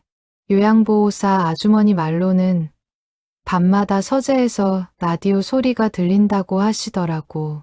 나는 그냥 옛날 노래 들으시나 보다 했는데 지호는 그제야 그 소리의 정체를 깨달았다. 아버지는 밤마다 홀로 그 낡은 라디오 앞에 앉아 서랍 속 테이프들을 꺼내 자신이 남긴 목소리들을 되짚어 듣고 있었던 것이다. 새벽 무렵 만석이 다시 잠에서 깼다. 몽롱하던 의식이 조금씩 또렷해지고 있었다. 그는 침대 옆을 지키고 있는 두 자식을 발견하고는 역게 미소를 지었다. 둘 다 밤새 여기 있었던 거냐? 지호는 고개를 끄덕이며 조심스럽게 물었다. 아버지, 좀 어떠세요? 어디 아프신 데는 없으시고요? 만석은 힘없이 웃으며 답했다. 괜찮다. 이 정도면 오래 산 셈이지. 그 말이 어쩐지 지호의 가슴을 서늘하게 스쳤다. 그런 말씀 마세요. 지호가 저도 모르게 목소리를 높였다. 스스로도 놀랄 만큼 다급한 말투였다. 만석은 의외라는 듯 아들을 물끄러미 바라보았다. 5년 만에 처음으로 지호가 자신을 향해 감정을 드러낸 순간이었다. 병실 안에 잠시 어색한 정적이 흘렀다. 지연이 분위기를 살피며 조심스럽게 끼어들었다. 아버지, 오빠가 요즘 아버지 걱정 많이 했어요. 라디오도 정성껏 고쳐드리려고 밤늦게까지 매달리시더라고요. 만석의 눈빛이 살짝 흔들렸다. 그는 지호를 향해 무언가 말을 하려는 듯 입을 열었다가 결국 아무 말도 잇지 못한 채 다시 눈을 감았다. 그러나 그의 손은 이불 위에서 천천히 움직여 옆에 앉은 지호의 손을 가만히 찾아 쥐었다. 지호는 그 손의 온기를 느끼며 눈을 질끈 감았다. 5년 동안 서로에게 닿지 못했던 두 사람의 거리가 이 작은 병실 안에서 조금씩 좁혀지고 있었다. 창밖으로는 어느새 새벽빛이 희미하게 밝아오고 있었다. 지호는 마음속으로 다짐했다. 남은 2개의 테이프를 마저 듣고 나면 반드시 아버지에게 모든 것을 솔직히 털어놓겠다고. 지연은 오빠와 아버지가 손을 맞잡은 모습을 조용히 지켜보다 두 사람을 방해하지 않으려 살며시 병실 밖으로 나갔다. 복도 창가에 선 그녀는 휴대전화를 꺼내 오래전에 찍어두었던 가족 사진을 한참 들여다보았다. 사진 속에는 아직 젊었던 부모님과 어린 지호, 그리고 자신의 모습이 담겨 있었다. 그녀는 그 사진을 오빠에게 전송하며 짧은 메시지를 덧붙였다. 우리 다시 이렇게 웃으면서 찍자. 지호는 그 메시지를 받고 병실 안에서 조용히 미소를 지었다. 그는 휴대전화 화면 속 사진을 아버지에게도 보여주었다. 만석은 사진을 한참 들여다보다 손끝으로 어린 시절 지호의 모습을 가만히 어루만졌다. 이때가 참 좋았는데 그의 목소리에 옅은 그리움이 묻어났다. 지호는 그 모습을 지켜보며 다음 명절에는 반드시 온 가족이 모여 새로운 사진을 남기겠다고 마음속으로 다짐했다. 간호사가 회진을 돌며 링거 상태를 확인하고 나간 뒤 병실 안에는 다시 고요함이 감돌았다. 만석은 어느새 다시 얕은 잠에 빠져들었다. 지호는 그 곁을 지키며 창밖으로 서서히 밝아오는 아침 하늘을 바라보았다. 밤새 켜켜이 쌓였던 긴장이 조금씩 풀리며 그는 오랜만에 마음 깊은 곳에서부터 안도감이 차오르는 것을 느꼈다. 지연이 다시 병실로 들어와 지호 옆에 조용히 앉았다. 그녀는 오빠의 어깨에 살며시 기대며 낮게 속삭였다. 오빠, 우리 이제부터라도 잘하자. 아버지한테. 지호는 동생의 머리를 가만히 쓰다듬으며 고개를 끄덕였다. 그래, 지연아. 이제부터 시작이야. 두 사람은 그렇게 나란히 앉아 아버지의 고른 숨소리를 들으며 날이 완전히 밝아올 때까지 자리를 지켰다. 아버지가 무사히 일반 병실로 옮겨진 뒤 지호는 며칠간 틈틈이 병원을 오갔다. 회복은 더디게 진행되었지만 만석의 상태는 조금씩 안정을 찾아갔다. 어느 날 오후 병실을 찾은 지호는 뜻밖의 손님과 마주쳤다. 아버지의 옛 방송국 동료였다는 노신사 박영도였다. 그는 만석과 함께 젊은 시절을 보낸 사람이라고 자신을 소개했다. 박영도는 지호를 알아보고는 반갑게 손을 내밀었다. 자네가 지호구먼. 아버님한테 얘기 많이 들었네. 라디오 고치는 솜씨가 아주 좋다고. 지호는 어색하게 인사를 나누며 자리를 권했다. 만석이 잠시 검사를 받으러 자리를 비운 사이 두 사람은 병실 한쪽에 마주 앉아 이야기를 나누게 되었다. 자네 아버지 말일세. 박영도가 조심스럽게 입을 열었다. 젊었을 때부터 참 고생을 많이 한 친구야.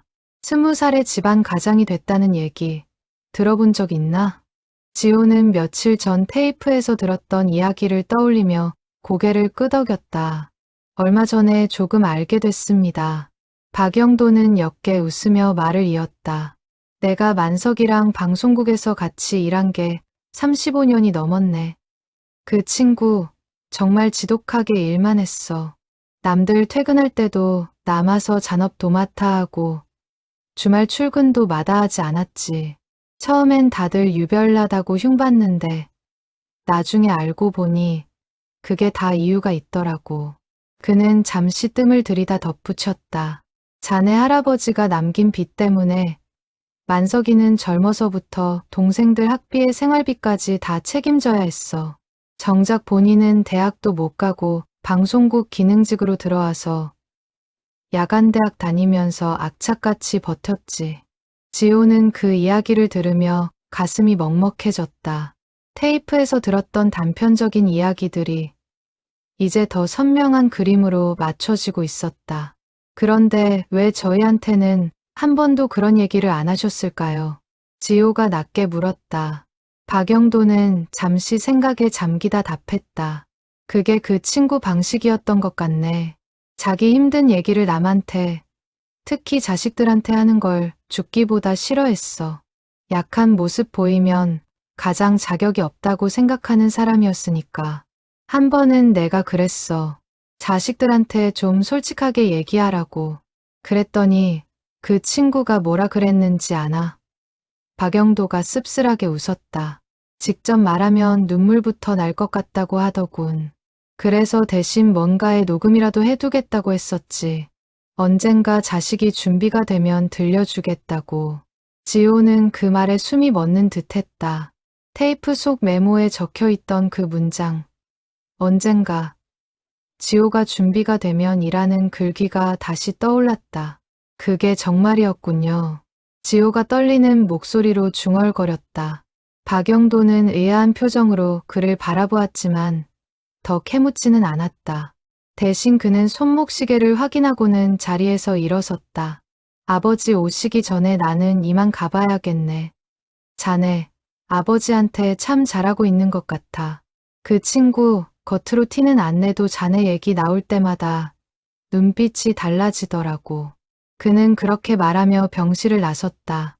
혼자 남은 지호는 창가에 서서 한참 동안 밖을 내다보았다. 박영도의 말들이 머릿속에서 계속 맴돌았다. 아버지가 살아온 삶의 무게, 그리고 그 무게를 혼자 짊어지면서도 끝내 자식들에게 내색하지 않으려 했던 그 고집스러운 사랑의 방식이 이제야 조금씩 이해되기 시작했다. 잠시 후 만석이 검사를 마치고 병실로 돌아왔다. 지호는 침대 정리를 도우며 조심스럽게 입을 열었다. 아버지, 방금 박영도 선생님 다녀가셨어요. 만석의 얼굴에 순간 당황한 기색이 스쳤다. 그 친구가 무슨 얘기를 하던가. 지호는 잠시 망설이다 솔직하게 답하기로 했다. 할아버지 얘기랑 아버지가 젊었을 때 얼마나 고생하셨는지 들었어요. 만석의 얼굴이 굳었다. 그는 시선을 피하며 낮게 중얼거렸다. 그런 얘기 뭐하러 꺼내나. 다 지난 일인데. 지호는 침대 옆에 앉아 아버지의 손을 가만히 잡았다. 아버지, 저도 이제 알아야 할 것 같아요. 아버지가 어떤 마음으로 살아오셨는지.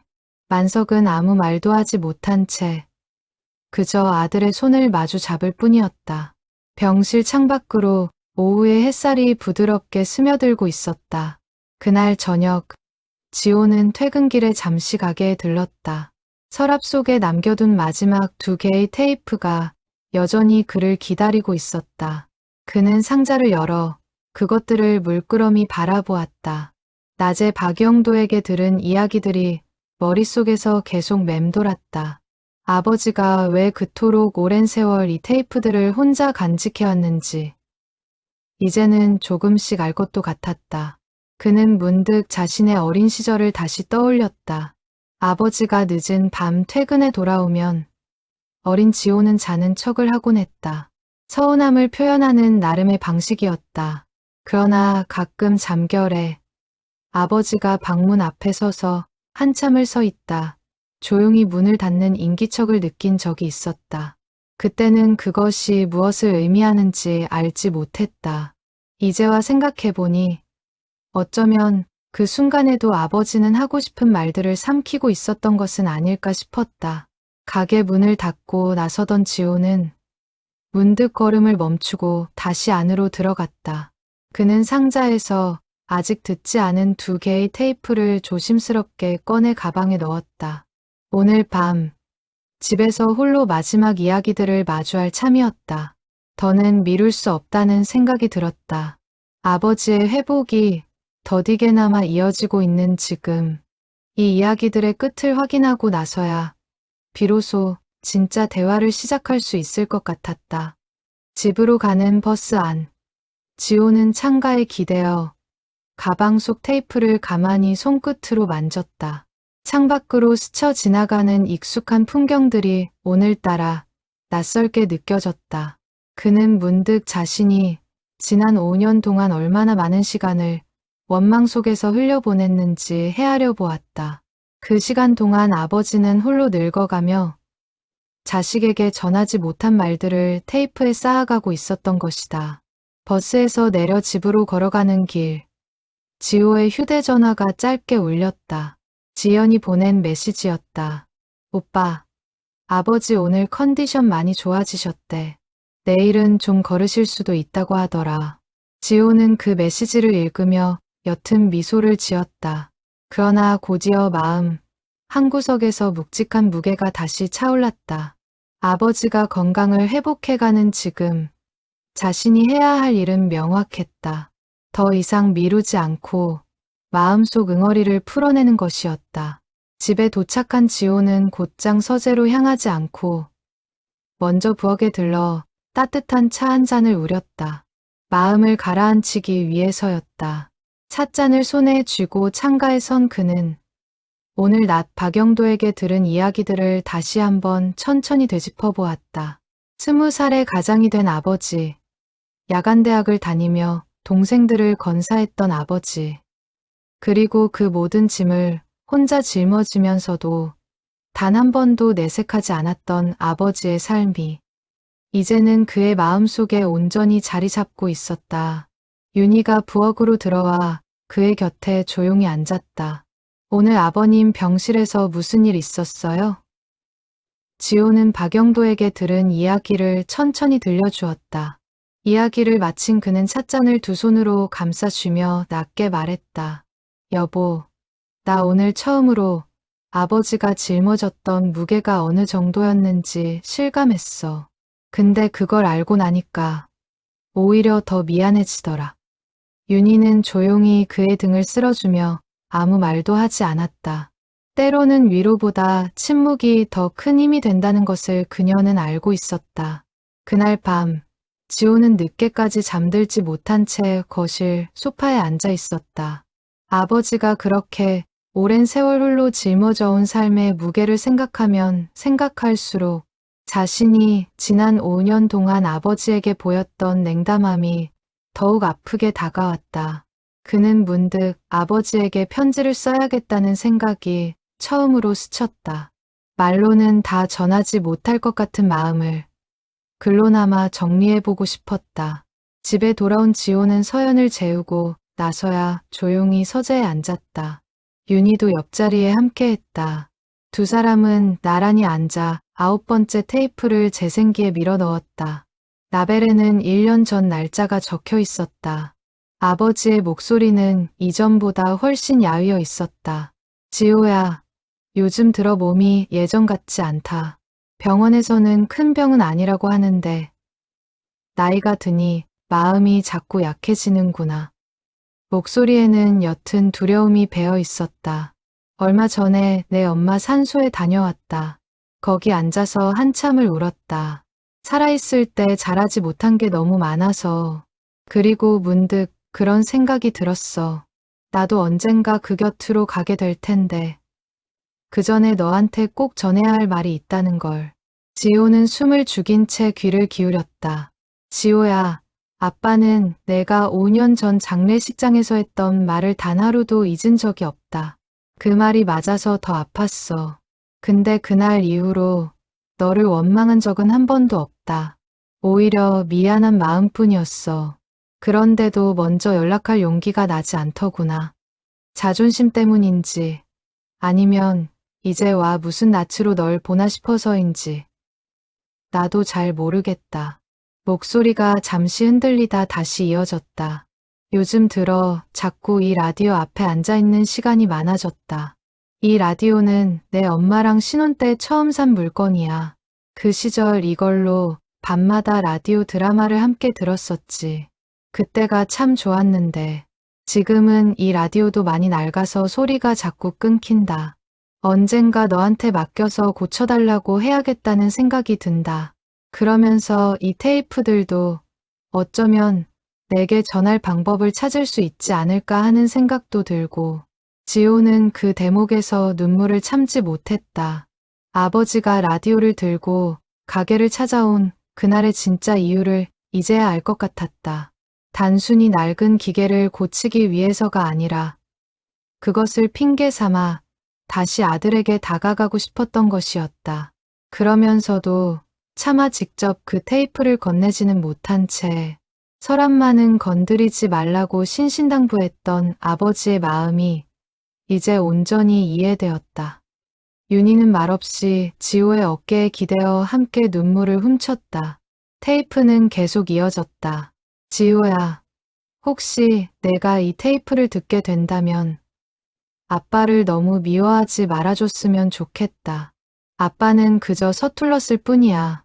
사랑하는 법을 잘 몰랐고 그걸 표현하는 법은 더더욱 몰랐다. 하지만 단 한순간도 너를 사랑하지 않은 적은 없었다는 것만은 꼭 알아줬으면 한다. 그 말을 끝으로 테이프는 잡음과 함께 멈추었다. 지호는 재생기를 끄고 한참 동안 아무 말도 하지 못했다. 방 안에는 정적만이 감돌았다. 그는 떨리는 손으로 마지막 10번째 테이프, 날짜 없이 언젠가라고만 적힌 그것을 집어들었다. 이것이 아버지가 남긴 마지막 목소리일 것이었다. 숨을 깊게 들이쉰 뒤 지호는 그 테이프를 재생기에 밀어 넣었다. 잠시 정적이 흐르다 아버지의 목소리가 흘러나왔다. 그런데 그 목소리는 이전의 것들과는 사뭇 달랐다. 힘겹거나 슬프지 않고 오히려 담담하고 평온했다. 지호야, 이건 아마 내가 준비가 되어서 여기까지 듣고 있다는 뜻이겠지. 그렇다면 아빠는 정말 다행이라고 생각한다. 이 테이프를 마지막으로 남기며 아빠는 한 가지만 부탁하고 싶다. 만약 우리가 다시 이야기를 나눌 기회가 온다면 그때는 서로 원망하는 대신 그냥 웃으며 안아줬으면 좋겠다. 지나간 시간은 되돌릴 수 없지만 남은 시간은 아직 우리에게 있으니까.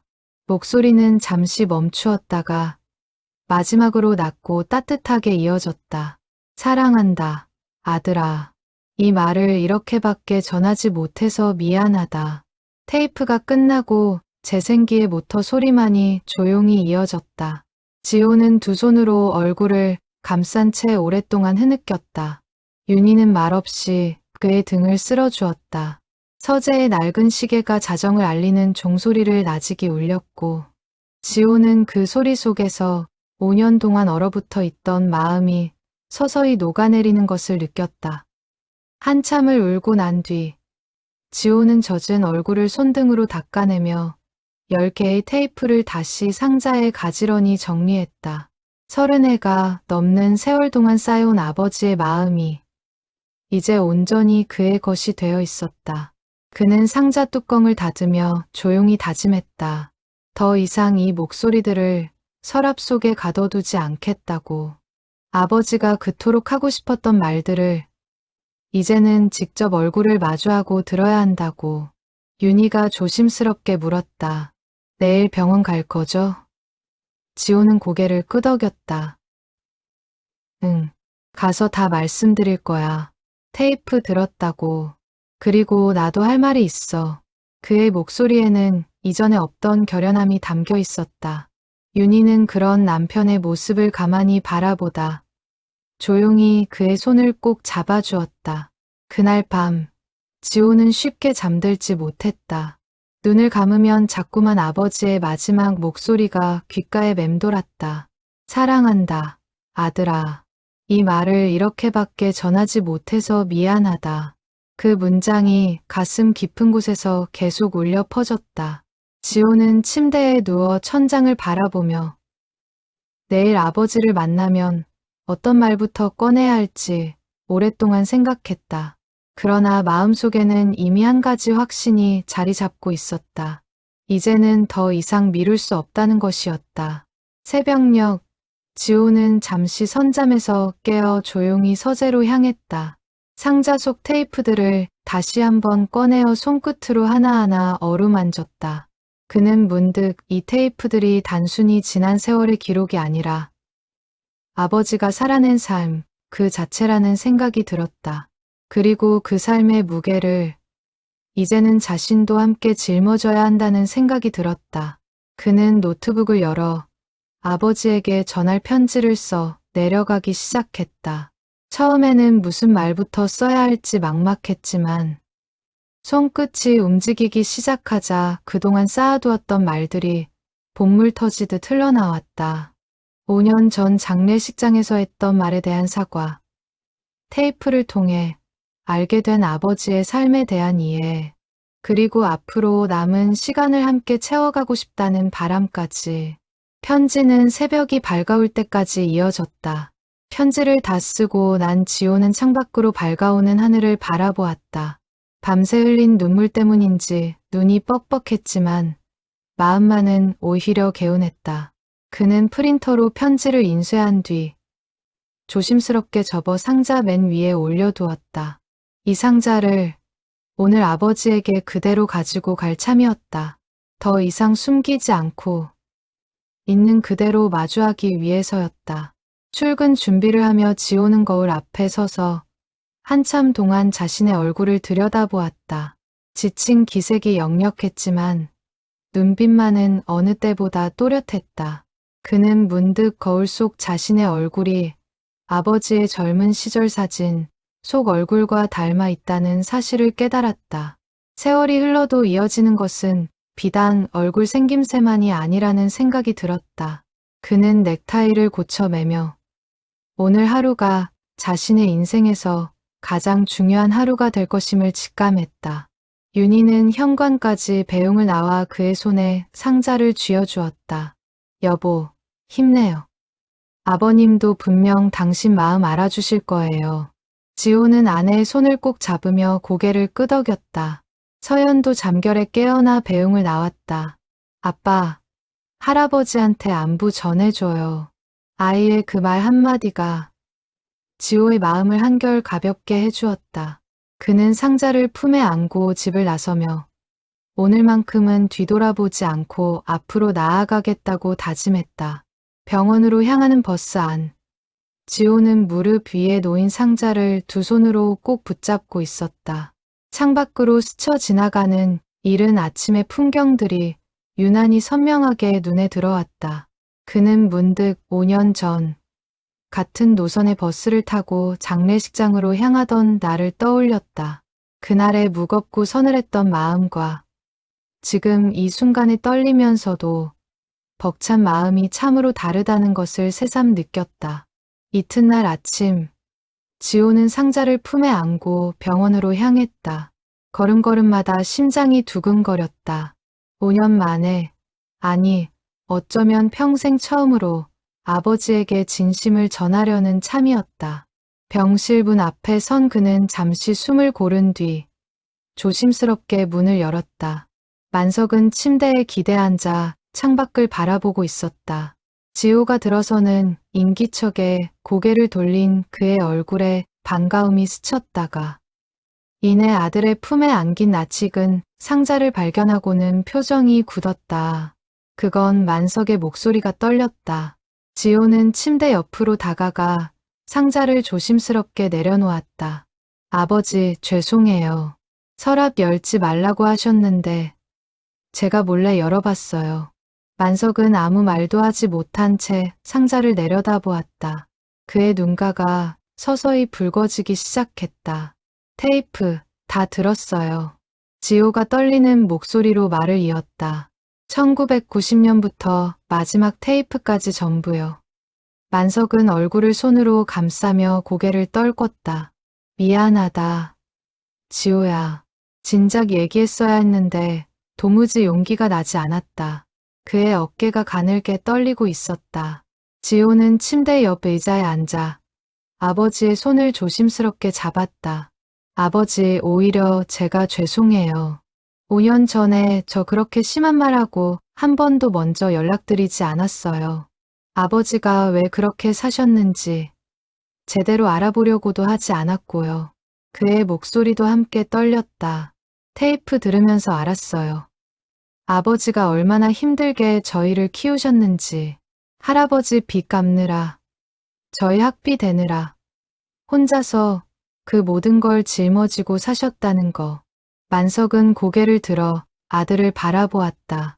눈물이 뺨을 타고 흘러내리고 있었다. 지호야, 그래도 그게 변명이 될 수는 없다.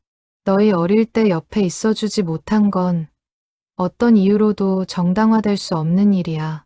내 엄마 마지막 순간에도 없었던 건 평생 후회로 남을 거다. 지호는 고개를 저으며 아버지의 손을 더 꼭 쥐었다. 아버지, 이제 그만 스스로를 용서해 주세요. 지호가 말했다. 저도 아버지를 용서할게요. 아니, 사실은 이미 용서했어요. 테이프 마지막에서 아버지가 그러셨잖아요. 지나간 시간은 되돌릴 수 없지만 남은 시간은 아직 우리에게 있다고.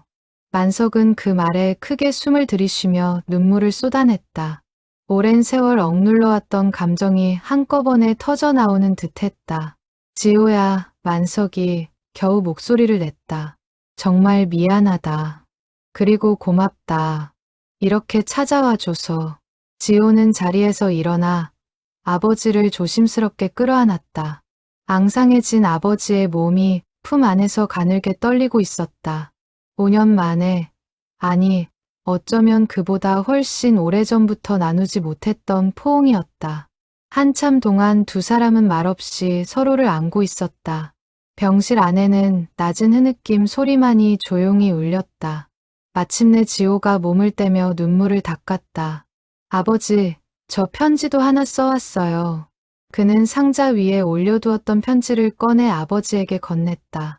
만석은 떨리는 손으로 편지를 받아들고 안경을 고쳤으며 천천히 읽어 내려가기 시작했다. 편지를 읽는 내내 만석의 눈에서는 눈물이 멈추지 않았다. 마지막 문장까지 읽고 난 그는 편지를 가슴에 꼭 안은 채 한참을 그대로 있었다. 지호야, 이 라디오 다 고치면 우리 집 거실에 다시 갖다 놓으면 어떻겠니? 그리고 이제부터는 서랍 속에 숨기지 말고 앞으로 하고 싶은 말은 직접 하며 살짝구나. 지호는 눈물이 그렁그렁한 눈으로 웃으며 고개를 끄덕였다. 네, 아버지. 그렇게 해요. 그때 병실 문이 열리며 지연이 들어섰다. 두 사람의 눈물 자국을 발견한 그녀는 잠시 멈칫하다가 이내 상황을 짐작한 듯 조용히 미소를 지었다. 두 분 드디어 얘기 나누셨네요. 지호는 동생을 향해 고개를 끄덕이며 상자를 가리켰다. 지연아, 이 안에 아버지가 우리한테 남기신 목소리들이 있어. 너도 들어봐야 해. 지연의 눈시울이 금세 붉어졌다. 만석은 두 자식을 번갈아 바라보며 옅게 웃었다.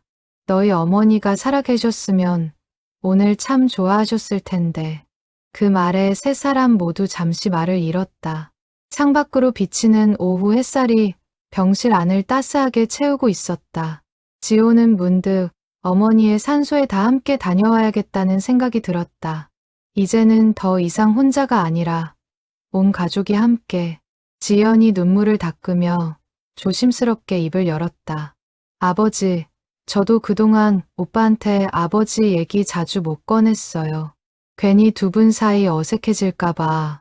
근데 이제라도 이렇게 풀리니까 정말 다행이에요. 만석은 딸의 손을 마주 잡으며 고개를 끄덕였다. 그동안 너 혼자 마음고생 많았겠구나. 다 아빠 탓이다. 지연은 고개를 저으며 아버지의 손등을 가만히 쓰다듬었다. 세 사람은 한동안 병실에 함께 앉아 그동안 나누지 못했던 이야기들을 하나씩 풀어놓았다. 지호는 문득 이렇게 아버지와 오래 앉아 대화를 나눈 것이 얼마만인지 헤아려 보다 정확히 기억나지 않는다는 사실에 씁쓸한 웃음이 났다. 그러나 이제 그 공백을 채워갈 시간이 앞으로 남아있다는 사실이 그 어떤 것보다 큰 위안으로 다가왔다. 며칠 뒤 만석은 무사히 퇴원 수속을 밟았다. 지호는 회복 기간 동안 아버지를 자신의 집으로 모시기로 했다. 처음에는 만석이 손사래를 치며 사양했지만 지호의 거듭된 설득에 결국 못 이기는 척 응했다. 괜히 폐 끼치는 거 아닌지 모르겠구나. 만석이 조심스럽게 말하자 지호는 웃으며 답했다. 폐는요. 서연이도 할아버지 뵙고 싶어 한지 오래됐어요. 퇴원하는 날 지호는 병원 앞에 차를 세우고 아버지를 부축해 태웠다. 조수석에 앉은 만석은 창밖 풍경을 오랫동안 바라보았다. 이 길 참 오랜만이구나. 예전에 내 엄마랑 자주 지나다니던 길인데. 지호는 운전대를 잡은 채 조용히 그 말을 들으며 아버지가 지나온 세월에 켜켜이 쌓인 기억들을 상상해 보았다. 집에 도착하자 서연이 현관까지 뛰어나와 할아버지를 맞았다. 할아버지. 아이의 밝은 목소리에 만석의 얼굴에 환한 미소가 번졌다. 그는 손녀를 조심스럽게 안아 올리며 눈시울을 붉혔다. 우리 서연이 많이 컸구나. 지호는 그 모습을 지켜보며 가슴이 뭉클해졌다. 5년 동안 놓쳤던 시간들이 이제야 조금씩 되찾아지고 있는 듯했다. 그날 저녁, 온 가족이 둘러앉은 저녁 식탁에는 오랜만에 웃음소리가 끊이지 않았다. 지연도 함께 자리에 아버지가 좋아하던 반찬들을 정성껏 준비해왔다. 만석은 밥을 먹다 말고 문득 지호를 바라보며 말했다. 지호야, 라디오는 언제쯤 완성되겠니? 지호는 미소를 지으며 답했다. 이번 주 안으로 다 될 것 같아요. 완성되면 제가 직접 가져다 드릴게요. 만석은 고개를 끄덕이며 흡족한 표정을 지었다. 식사가 끝난 뒤 만석은 거실 소파에 앉아 서연과 함께 오래된 사진첩을 넘겨보았다. 지호는 부엌에서 설거지를 하며 그 모습을 곁눈질로 지켜보았다. 아버지의 웃음소리가 이렇게 편안하게 들리는 것이 얼마만인지 알 수 없었다. 윤희가 다가와 그의 옆에 서며 조용히 속삭였다. 여보, 잘했어요. 정말 잘했어요. 지호는 그릇을 닦던 손을 멈추고 거실 쪽을 향해 고개를 돌렸다. 아버지와 딸이 나란히 앉아 사진첩을 넘기는 풍경이 그 어느 때보다 따뜻하게 그의 눈에 담겼다. 밤이 깊어 서연이 잠자리에 들고 지연도 돌아간 뒤 지호는 아버지가 머물 손님방의 이부자리를 정돈했다. 만석은 방문 앞에 서서 그런 아들의 모습을 물끄러미 바라보았다. 지호야. 그가 나직이 불렀다. 지호가 고개를 돌리자 만석은 옅게 웃으며 말했다. 오늘 참 오랜만에 마음이 편안하구나. 지호도 마주 웃으며 답했다. 저도요, 아버지. 안녕히 주무세요. 방문이 닫히고 지호는 복도에 잠시 서서 오늘 하루를 천천히 되새겼다.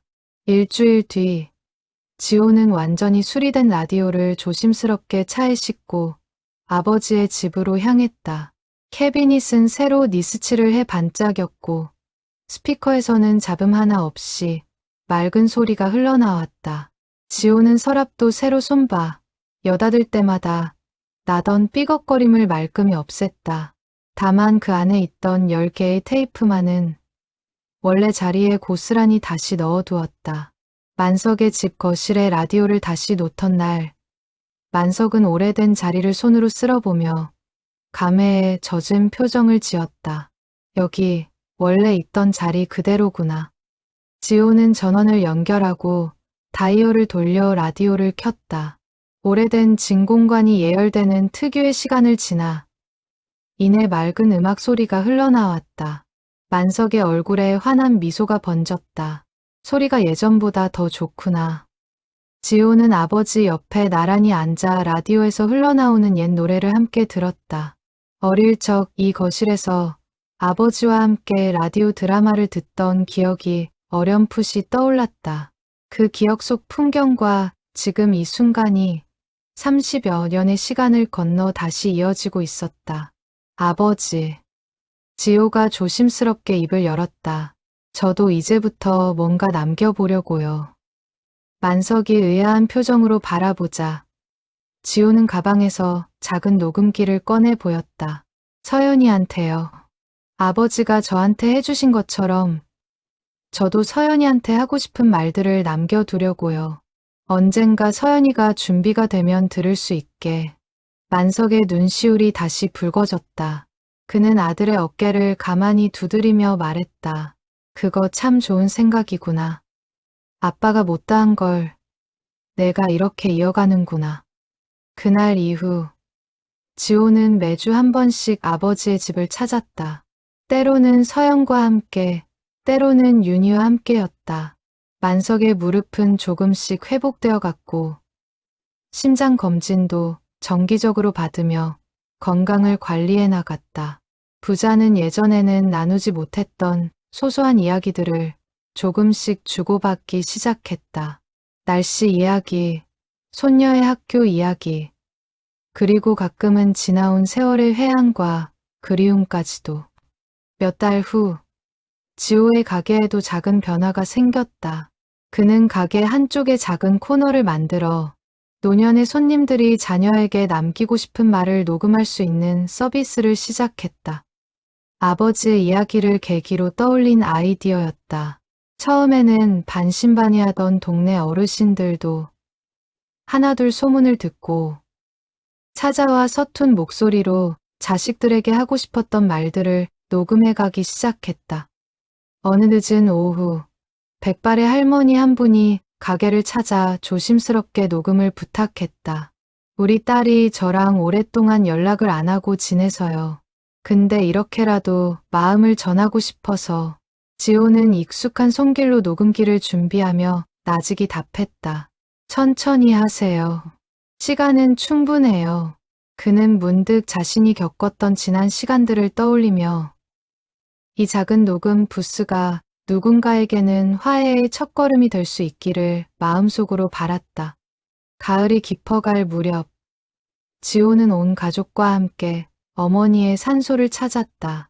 만석은 지팡이를 짚고도 제법 안정된 걸음으로 산길을 올랐다.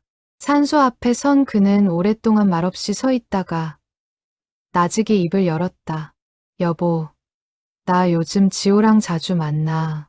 당신이 그렇게 보고 싶어 하던 모습이야. 지호는 그 곁에서 아버지의 어깨에 가만히 손을 얹었다. 서연은 할아버지와 아빠 사이에 서서 작은 손으로 두 사람의 손을 각각 잡았다. 돌아오는 차 안, 노을이 붉게 물든 하늘 아래로 낡은 라디오에서 흘러나오던 노래 한 소절이 지호의 귓가에 맴돌았다. 그는 백미러로 뒷좌석에 앉은 아버지와 딸을 번갈아 바라보았다. 두 사람은 나란히 앉아 창밖 풍경을 바라보며 도란도란 이야기를 나누고 있었다. 그 평범하고도 따뜻한 풍경이 지호에게는 그 어떤 것보다 소중하게 느껴졌다. 훗날 지호는 종종 그때를 떠올리며 이렇게 말하곤 했다.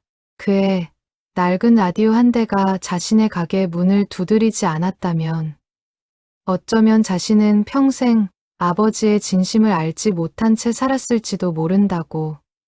서랍 속에 갇혀있던 목소리들이 세상 밖으로 나오던 그날, 얼어붙어 있던 5년의 시간도 함께 녹아내렸다고.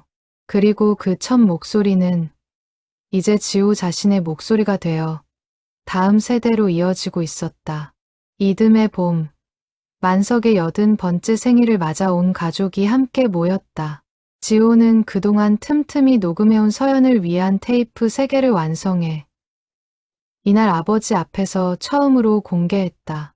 만석은 손잡벌 되는 작은 재생기 앞에 앉아 아들의 목소리로 담긴 이야기들을 하나하나 들으며 연신 고개를 끄덕였다. 내가 이렇게 잘 이어가고 있구나. 그의 목소리에는 뿌듯함이 가득 배어 있었다. 생일상이 차려진 식탁에는 지연의 가족까지 모두 모여 오랜만에 왁자지껄한 웃음소리가 넘쳤다. 만석은 촛불을 끄기 전 자리에서 천천히 일어나 짧은 인사를 건넸다. 이렇게 다시 모두와 함께할 수 있게 되어서 정말 고맙다. 앞으로 남은 시간은 얼마가 되었든 너희들과 함께 채워가고 싶구나. 지호는 그 말을 들으며 문득 서랍 속에서 발견했던 첫 번째 테이프. 자신이 태어난 지 100일도 되지 않았을 무렵 아버지가 남긴 그 떨리던 목소리를 떠올렸다. 그 오래된 다짐이 이제야 비로소 완성되고 있는 듯했다. 가게로 돌아온 지호는 작업대 한편에 마련한 녹음 부스를 다시 정돈했다. 이제 이 작은 공간은 동네에서 제법 소문이 나 자녀와 소원해진 어르신들이 종종 찾아와 마음을 녹음해가는 곳이 되어 있었다. 지호는 손님들의 이야기를 들을 때마다 그들 각자의 사연 속에서 아버지의 모습을 조금씩 발견하곤 했다. 무뚝뚝하지만 깊은 사랑을 품은, 그러나 그것을 표현하는 법이 서툴렀던 이 시대 부모들의 모습이었다.